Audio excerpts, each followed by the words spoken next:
Hi friends, இந்த வீடியோவில் உப்பு கப்பரும்புன்ற படம் எப்படி இருக்குன்னு பார்ப்போம். அனி ஐவிசசி இயக்கி இருக்கிற இந்த படத்தில் கீர்த்தி சுரேஷ் மெயின் லீடாக நடிச்சிருக்காங்க. தெலுங்கு படமான இது தமிழ் டப்பில் அமேசான் பிரைமில் இப்போ ஸ்ட்ரீம் ஆகிட்டு இருக்கு. மேற்பரப்பில் உள்ளதை விட அதுக்கு அதிகமாக இருக்கலான்னு உப்பு கற்பூரத்தை வச்சு பாட்டி மாங்க குழந்தைகளை சொல்றத ஆந்திராவில் நீங்கள் கேட்டிருக்கலாம். இந்த தீமை பேஸ் பண்ணி தான் இந்த கதை அமைஞ்சிருக்கு. படத்தை பார்த்து முடியும் போது இதுக்கான அர்த்தம் உங்களுக்கு புரியலாம். இதோட கதையில் வர சிட்டி ஜெயபுரம்ன்ற ஊரில் இறந்தவங்களை தகனம் பண்ணாம ஒரு குறிப்பிட்ட இடத்துல புதைக்கப்படுறது தான் வழக்கம். அங்க ஊர் தலைவராக இருந்தவர் வேலையில் இருக்கும்போது இறந்து போக அவரோட மக அபூர்வா நிர்வாகம்னா என்னன்னு தெரியாம அந்த பதவிக்கு தள்ளப்படுறா. அதே ஊர்ல செல்வாக்கா இருக்க பீமையாவும் மதுபாவும் ஒரு பெண்ணோட தலைமையை விரும்பாதனால அவளை எப்படியாவது கழுக்கலான்னு நேரம் பார்த்துட்டு இருக்காங்க. இப்படி இருக்க அபூர்வா நடத்துற முதல் மீட்டிங்லயே அந்த ஊர் வெட்டியான இருக்கிற சின்ன இடுகாட்டுல ஒரு 4 பேருக்கு தான் இனி அடக்கம் பண்றதுக்கான இடம் இருக்குன்னு சொல்ல உடனே அந்த ஊர்ல ஒவ்வொருத்தரும் தனக்கு தான் அந்த இடம் வேணும்னு அடிச்சுக்கிறாங்க. பழமையான நடைமுறைகளையும் ஆணாதிக்கத்திலையும் ஊறி போன ஊர்ல இந்த பிரச்சனைக்கு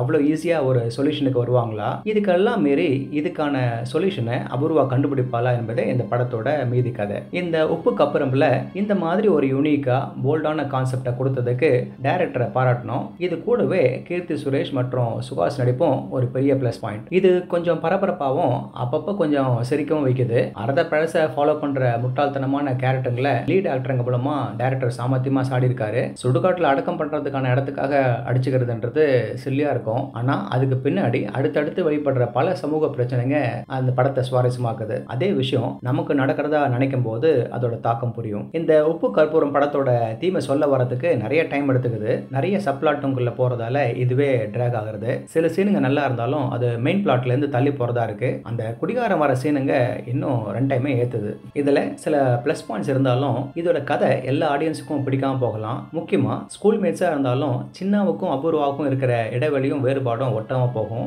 மனசு கொஞ்சம் வலிக்கவும் செய்யும். ஓவராலா இந்த உப்பு கற்பூரம் அதோட குறைபாடுகளை கொண்டிருக்கலாம். ஆனா எக்ஸென்ட்ரிக் கேரக்டர்களும் அந்த ஃபுல் பாடி காமெடியும் உங்களுக்கு பிடிக்கும்னா ட்ரை பண்ணி பார்க்கலாம். ஓகே ஃப்ரெண்ட்ஸ், இதே போல இன்னொரு சுவாரஸ்யமான பட விமர்சனத்தோட சந்திக்கிறேன். இந்த விமர்சனம் உங்களுக்கு பிடிச்சிருந்துச்சுன்னா உடனடியாக லைக் பண்ணுங்க, ஷேர் பண்ணுங்க. நன்றி.